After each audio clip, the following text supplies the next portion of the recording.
Sir मैं बोल रहा हूँ यही घटना अगर हमारे यूपी में हो जाए तो सर अब तक चाहे कोचिंग होती और चाहे आला अधिकारी सबके घर पे बुलडोजर चल गया होता, न्याय मिलता, तत्काल मिलता। एक बार एक दोस्त का फ़ोन आया प्रीलिम से एक दिन पहले, वो मुझे कहता है कि भाई मिलने आ जाओगे। मैंने कहा अगले दिन प्रीलिम से, भाई अभी कल मिलते हैं पेपर देके। तो वो रोने लगा, फिर उसने मुझे बुलाया तो फिर वो कहता कि भाई मेरे साथ में मेरी गर्लफ्रेंड रहती थी, उसने सुसाइड कर लिया। अग्निवीर में रिजर्वेशन दिया गया है कि आप कोई भी तैयारी करेंगे रिजर्वेशन रहेगा, तो यहाँ प्री या मेंस कोई कुछ भी लिखने वाला, मेंस इंटरव्यू देने वाला, उन्हें कम से कम रिजर्वेशन दे दो आप। परेशान हो जाते हैं यहाँ पे बहुत कुछ, आप इमोशनली ये सब बहुत परेशान हो जाते हो। लेकिन सुसाइड कर रहे हैं। हाँ एग्जैक्टली, हमने देखा ही है। तो वो, और आप सोचो 12th क्लास से उठ के बच्चे यहाँ पे आ जाए, हम ग्रेड्स भी करवा दे रहे हैं, हम MBA भी करा दे रहे हैं। नमस्कार दोस्तों, ये ओल्ड राजेंद्र नगर की वो सड़क है जिस पर तमाम कोचिंग इंस्टीट्यूट है और वहाँ पर बच्चे पढ़ने जाते थे। इस टाइम लाइब्रेरी से निकलते थे, लेकिन आज वो बच्चे सड़कों पर बैठे हैं, क्योंकि आपको पता है कि किस तरह से राव IAS सर्कल, यही वो बिल्डिंग है जिसमें डूबने से 3 बच्चों की मौत हुई थी। लेकिन इतने दिन गुजर जाने के बाद भी इन बच्चों को न्याय नहीं मिला। आप देखिए कैंडल मार्च इस समय कर रहे हैं, कैंडल जलाकर। उन जो 4 बच्चे हैं जो तैयारी कर रहे थे, कोई इलेक्ट्रिक शॉर्ट से मरा और 3 बच्चे डूब कर मरे। तमाम मंत्री आए, मेयर आई, तमाम लोग आए, लेकिन इनको सेटिस्फाई नहीं कर पाए। राव IAS का एडवोकेट भी आया, लेकिन वो भी सेटिस्फाई नहीं कर पाया। ये लोग अभी भी डिमांड कर रहे हैं, रात भर यहाँ बैठे रहते हैं, दिन भर बैठे रहते हैं।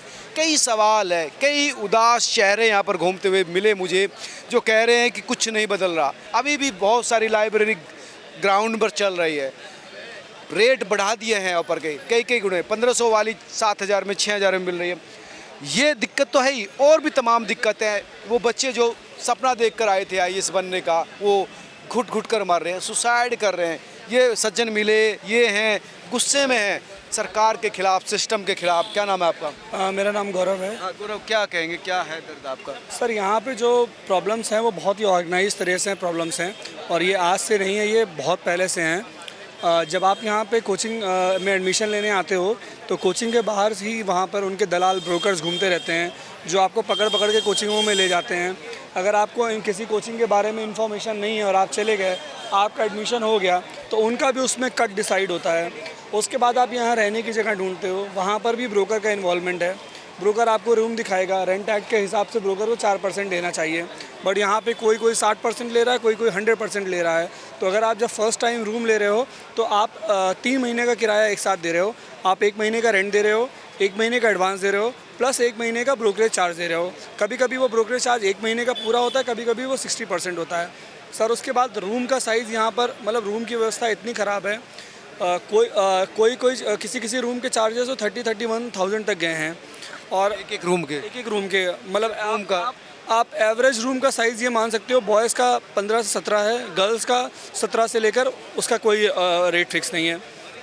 उसके बाद सर रूम को एक अगर रूम थोड़ा भी साइज़ में बड़ा है तो उसको कार्डबोर्ड की दीवार बना के एक रूम को 2 में पार्टीशन कर देंगे।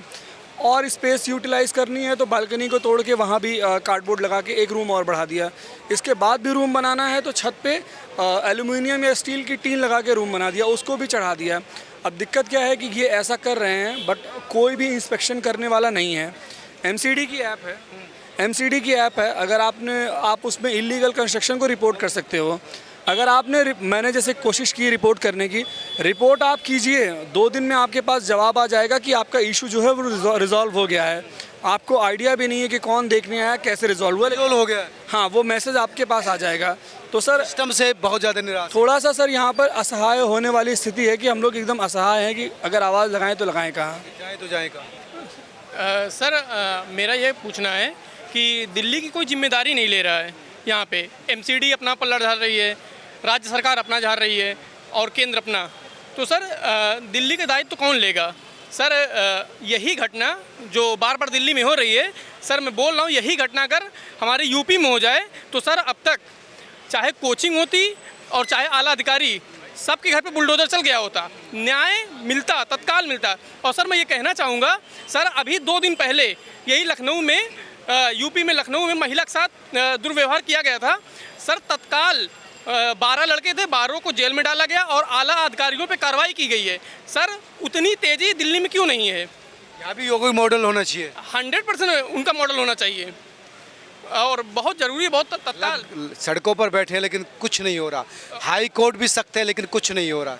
क्योंकि कोई रिप्रेजेंटेटिव ही नहीं ना हमारा यहाँ पे, कोई जिम्मेदारी नहीं ले रहा है, सब पलट जा रहे हैं।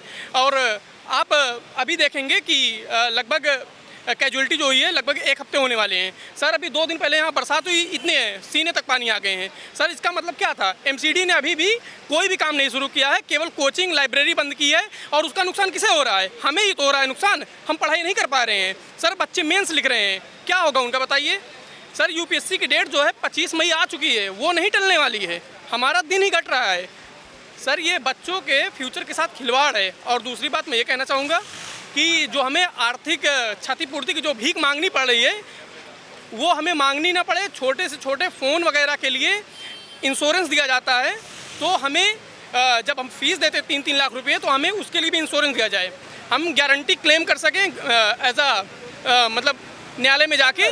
हमें भीख नहीं चाहिए किसी की कि कोई 10 लाख हमें ये दे दे, कोई ये कोचिंग 10 लाख यहाँ से पढ़े। चाहिए पैसा, जान की कीमत पैसा थोड़ी है यार, पैसा नहीं है जान की कीमत। सर एक स्टूडेंट सुसाइड का जो इशू है, अभी लेटेस्ट भी यहाँ पर स्टूडेंट सुसाइड हुए हैं और हर साल सर स्टूडेंट सुसाइड होते हैं।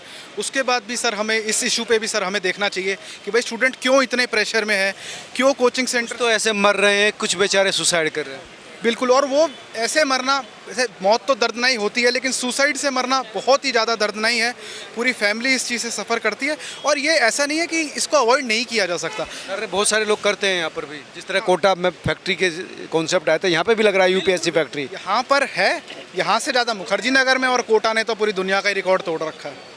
तो सर जैसे अगर कोचिंग सेंटर्स काउंसलर्स अपॉइंट करें, मेडिकल प्रोफेशनल साइकोलॉजिस्ट अगर प्रोवाइड करें, कुछ अगर 1 हफ्ता पहले दिमाग की काउंसलिंग की जाए बच्चे की, कोचिंग ख़त्म होने के बाद उसे करियर अपॉर्चुनिटीज़ बताई जाए, तो सर ये एक बहुत अच्छा रहेगा। स्टूडेंट सुसाइड इससे बहुत ज़्यादा कम हो जाएगा। और आप भी करते हैं सर। मैं ये बोल रहा हूँ कि यूपीएससी के सिलेबस में जो इथिक्स में बताया जाता है कि आप ये करिए, वो करिए, करप्शन ना करिए सर, मैं ये बोलना चाहूँगा वहाँ पे वेटेज जो है इथिक्स में, वहाँ पे फिलॉसफी और साइकोलॉजी का वेटेज बढ़ाया जाए। हमें ऐसा पढ़ाया जाए कि हम क्यों, हम मतलब लालच आ रही है, क्यों लालच आ रही सुसाइड क्यों, यूपीएससी के सुसाइड का मतलब आप लेके चले, इसके पीछे की वजह क्या है? सर इसके अंदर कई जो है मेन वजह है। पहले यूपीएससी का स्टूडेंट सुसाइड नहीं करता था, बहुत ही ज़्यादा मैच्योर एस्पिरेंट था, क्योंकि यूपीएससी नहीं हुआ तो उसने स्टेट सर्विस दे दिया, स्टेट सर्विस नहीं दिया तो उसका अपना एसएससी और रेलवे वाले एग्जाम हो गए। अब इनमें जो वैकेंसी कम हुई है, यूपीएससी वाले के पास कोई अपॉर्चुनिटी सर बचती नहीं है। एक तो सर ये रीज़न है, और ऊपर से बच्चे अपने सपनों को लेके तो बहुत ज़्यादा आते हैं, पर सपने पूरा करने के लिए दुखद बात है पैसे भी लगते हैं। वो पैसों का सपोर्ट माता पिता भी स्टार्टिंग में तो पूरी जोर से करते हैं, लेकिन 1 साल होते ही, 6 महीने होते ही वो सपोर्ट करना कम करते रहते हैं। वो बच्चा ना घर पे बता पाता, ना किसी को, खुद दुख में रहता है। कुछ लोग, बड़ी दुखद बात है और नहीं करनी चाहिए, पर कुछ बच्चे और थोड़ा सा नशे वाले उसमें एंगल में भी घुस जाते हैं, क्योंकि डिप्रेशन इतना ज़्यादा है। और सर आप ठेकों पे भीड़ देखिए एक बार, सारा पैटर्न क्लियर हो जाएगा। मुखर्जी नगर में देखिए तब के भीड़, जबकि सारा स्टूडेंट एरिया, क्योंकि प्रेशर जाते हैं मतलब नशे की तरफ हाँ, जब इतना कोई परेशान होगा इतने लंबे टाइम से, जब कोई सपोर्ट नहीं रहेगा, कोचिंग वाले ने भी पढ़ाया फेंक दिया। कुछ अच्छी कोचिंग्स भी है जो कि आपसे बाद में मिलती भी हैं, ऐसी घटिया कुछ कोचिंग है जो फ़ोन तक नहीं उठाती सर, मिलने नहीं देते टीचरों से। कुछ हैं अच्छी जो मिलने देती हैं, तो अच्छे को हमें प्रमोट करना चाहिए सर। ये सुसाइड रेट बढ़ रहा है यहाँ पर बहुत। हाँ, सुसाइड रेट बढ़ रहा है और ये थोड़ा एंगल बढ़ता जाएगा, मुझे ऐसा लगता है। क्योंकि मैं आपसे पूछ रहा हूँ कि आपने मुझे जो बताया था कि सुसाइड को लेकर हम लोग बहुत कंसर्न है, उस पर काम भी कर रहे हैं, तो आपका कहना था कि मैंने खुद देखा है किस तरह से लोगों ने खोया अपने आप को। खोया, हाँ। एक बार एक दोस्त का फ़ोन आया प्रीलिम से 1 दिन पहले, वो मुझे कहता है कि भाई मिलने आ जाओगे। मैंने कहा अगले दिन प्रीलिम से, भाई अभी कल मिलते हैं पेपर देके। तो वो रोने लगा, फिर उसने मुझे बुलाया, तो फिर वो कहता कि भाई मेरे साथ में मेरी गर्लफ्रेंड रहती थी, उसने सुसाइड कर लिया। तो ये दुख बहुत ज़्यादा है सुसाइड का। और पढ़ा लिखा कर लिया क्या बात सर, यही सर टेंशन होती रही एग्ज़ाम की कि क्या होगा क्या नहीं होगा। बाकी फाइनेंशियल एस्पेक्ट तो हमेशा ही रहता है, तो इस कारणों की वजह से। यहाँ पे मिडिल क्लास ही पढ़ने आता है सर। जो श्रेया यादव जिनकी मृत्यु हुई है सर, उनके पापा दूध बेचते हैं। तो सर और मतलब मैं ये बोलना चाहूँगा, अगर जिन भी बच्चों का प्री निकल जाता है सर, उनके लिए एज अ गवर्नमेंट जॉब की सिक्योरिटी गवर्नमेंट दे सर, क्योंकि वो बच्चे इंटरव्यू तक जाके सर बेकार सा महसूस करते हैं अपने आप को। उन्हें डर बना रहता है कि हमारा भविष्य क्या होगा, नहीं निकलता। इंटरव्यू में पहुंचने वाला बच्चा इतना ज़्यादा मैच्योर होता है, उसके बाद भी सर उसमें सुसाइडल थॉट आते ही होंगे। ये लोग देश बदलने की हिम्मत रखते हैं जो लोग इंटरव्यू में गए हैं। इनको ग्रेड बी की जो नौकरी है वो पक्की होनी चाहिए, प्लस टीचिंग जॉब्स में इनका परसेंटेज सेट होना चाहिए। देश हमारा बदलने वाला एक मूव हो। बहुत महत्वपूर्ण बात कह रहे हैं कि जो इंटरव्यू से पहले निराश होकर आए तो उनको सर अग्निवीर में रिजर्वेशन दिया गया है कि आप कोई भी तैयारी करेंगे रिजर्वेशन रहेगा। तो यहाँ प्री या मेंस कोई कुछ भी लिखने वाला, मेंस इंटरव्यू देने वाला, उन्हें कम से कम रिजर्वेशन दे दो आप फिलहाल के लिए, अगर आपके पास नौकरियाँ नहीं है। 30,000 रुपए तो देती हैं इन्हें, लेकिन 25-30 हज़ार में खर्चा कितना, 2 महीने 3 महीने का खर्चा इनको जॉब को देती है जो स्टेट गवर्नमेंट्स देती हैं कि भाई आपका मेंस हो गया तो इतने, इंटरव्यू हो गए तो इतने। सर ये यूपी में है कि अगर आप प्रीलिम्स क्वालिफाई कर लिए तो 1 लाख रुपए स्टेट गवर्नमेंट देती है। लेकिन जो इंटरव्यू दिए हैं, यूपीएससी का इंटरव्यू दिए हैं और फाइनल सिलेक्शन उनका नहीं हुआ, एटलीस्ट लेटरल एंट्री उनकी स्टेट पीसीएस में होनी चाहिए, ऐसा हम लोग का बहुत दिन से डिमांड है। सर सुसाइड की बात जो हो रही थी, अभी कुछ दिन पहले ही एक बाजीराम की लड़की ने सुसाइड किया था। सुसाइड नोट है सर ये उसका, ये इसमें हाईलाइट उसने किया है कि जो यहाँ के लैंडलॉर्ड हैं सबसे ज़्यादा एक्सप्लॉयटेशन उनसे होता है सर। मिडिल क्लास की सबसे बड़ी दिक्कत यही है सर कि मान लीजिए कोचिंग का जो एक बार फीस है वो तो 2 लाख 2.5 लाख रुपए जो भी है एक बार करके लोन लेके सेविंग से कहीं से दे दिया, लेकिन जो 2.5 लाख 3 लाख हर साल देना है सर रेंट और फूड का, ये सबसे बड़ी दिक्कत है। और ये 2 साल देना है, 2.5 साल देना है या 5 साल हो सकता हो तैयारी चले, तो ये सर सबसे बड़ी दिक्कत है। हम लोग कहने का मतलब ये है कि हम लोग का एक्सप्लॉयटेशन जो सबसे ज़्यादा होता है वो लैंडलॉर्ड्स करते हैं, लैंडलॉर्ड करते हैं, किराया ज़्यादा खाता है। जी। हम लोगों की एक डिमांड है कोचिंग से, जैसे कोटा में होता है सर जो मेडिकल और इंजीनियरिंग की कोचिंग करने जाते हैं, कि वहाँ पे कोचिंग में ही एक अलग डेस्क होता है, स्टूडेंट ग्रीवेंस जो है वहाँ पे रिजॉल्व करते हैं। तो जो भी स्टूडेंट की इशू है पीजी से रिलेटेड या ओनर से रिलेटेड, वो लोग जाके सॉल्व करते हैं। जैसे यहाँ पे आमतौर पे ये होता है कि सिक्योरिटी ले लेते हैं, सिक्योरिटी लेते समय बताते नहीं हैं, लेकिन जब आप रूम छोड़ने लगिए तो पेंटिंग के नाम पे, मेंटेनेंस के नाम पे, टाइल्स ये सब करके 7-8 हज़ार रुपये ले लेते हैं और हम लोग की बात सुनने वाला कोई नहीं। हम लोग बहुत पहले से डिमांड कर रहे हैं, ये अभी ये एक्सीडेंट हो गया, उससे पहले से भी हम लोग की डिमांड है सर कि एक अलग, जितने भी यहाँ पे पुलिस स्टेशन आते हैं 3-4 एरिया में कम से कम, वहाँ पे एक अलग डेस्क बनना चाहिए जो केवल स्टूडेंट स्पेसिफिक ही चीज़ें वो सुनता हूँ। सर मैं आपको अपनी खुद की वो दिखाता हूँ सर, ये मैं 6x6 के रूम के लिए लास्ट जून में 12,000 रुपये का रूम है, वीडियो दिखा रहा हूँ 6x6 के लिए जी, ये वीडियो है उसका, ये 12,000 रुपये है पर मंथ इसका रेंट, केवल रेंट है, फूड नहीं है। तो इसके लिए मैंने 6,000 रुपये एडवांस में बुकिंग चार्ज दिया था और मैं घर चला गया। 10 दिन बाद मैं आया, मेरे घर पे शादी थी, 10 दिन बाद मैं सामान लेके आया तो ब्रोकर ने कहा कि बुक तो मैंने फर्स्ट फ्लोर के लिए किया था रूम, लेकिन अब आपको टॉप फ्लोर पे मिलेगा, 4th फ्लोर पे। तो मैंने कहा कि वो रूम नहीं लूँगा सर। तो मेरे पापा भी साथ में थे, तो हम लोगों ने पुलिस को बुलाया, तो पुलिस ने कांस्टेबल आए, 2 कांस्टेबल आए, उन लोगों ने हमको ब्रोकर ऑफिस से बाहर किया और इसके बाद कुछ बातें की। इस बात जब वो बाहर आए तो बदतमीजी करते हुए तुम अपनी बात से पलट रहे हो, ऐसा वैसा। कुल मिला के सर 6,000 रुपये हमें वापस नहीं मिला। ये डेली एक्सप्लॉयटेशन हो रहा है सर, और ये हमारी बात सुनने वाला कोई है नहीं सर, पुलिस नहीं है बच्चों के। बात कहूँगा सर, अभी क्या हो रहा है, अभी इतने 2021 के बाद से यूपीएससी का क्रेज़ इतना बड़ा है, जो बच्चे 20 ईयर्स के, 19 ईयर्स के जो अंडर ग्रेड्स हैं, they are studying in Kamla Nagar DU, ठीक है, यहीं पर पढ़ाई करते हैं, उनकी क्लासेस भी हैं, देर ऑल्सो टेकिंग यूपीएससी की कोचिंग, वो दोनों साथ साथ में करना ना हो। यूपीएससी कोचिंग अब जैसे सिलेबस 1 साल का है, उन्होंने कोचिंग 1 साल की करी, उनकी कोचिंग के सिलेबस ही कंप्लीट नहीं हुए, they are taking 2 to 3 classes एक दिन में, मतलब 6 घंटे आपकी पढ़ाई, उसके बाद आपकी यूपीएससी आपका उसके कोचिंग की पढ़ाई कर रहे हो, साथ में आप ग्रेजुएशन की पढ़ाई कर रहे हो।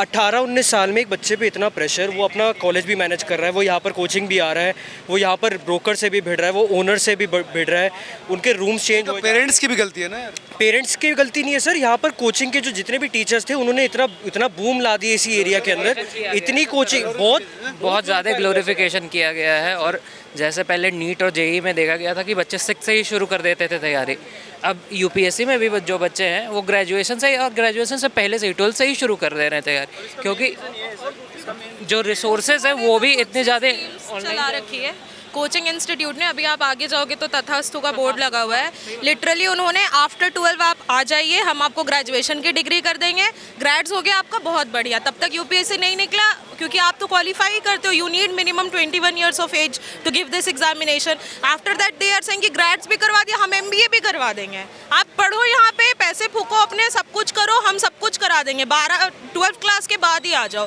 हम अभी भी, जैसे मैं मैं 2 साल से यहाँ पे रह रही हूँ, मैंने अपनी कोचिंग विजन IAS से करी है, अभी भी हम एट दिस स्टेज ऑल्सो हम कुछ डिसीजन लेने के लिए हमें लगता है कि भाई हम ये ले या नहीं ले, कुछ गलत हो जाता है, कुछ सही हो जाता, हम परेशान हो जाते हैं। यहाँ पे बहुत कुछ आप इमोशनली ये सब बहुत परेशान हो जाते हो, लेकिन सुसाइड कर रहे हैं।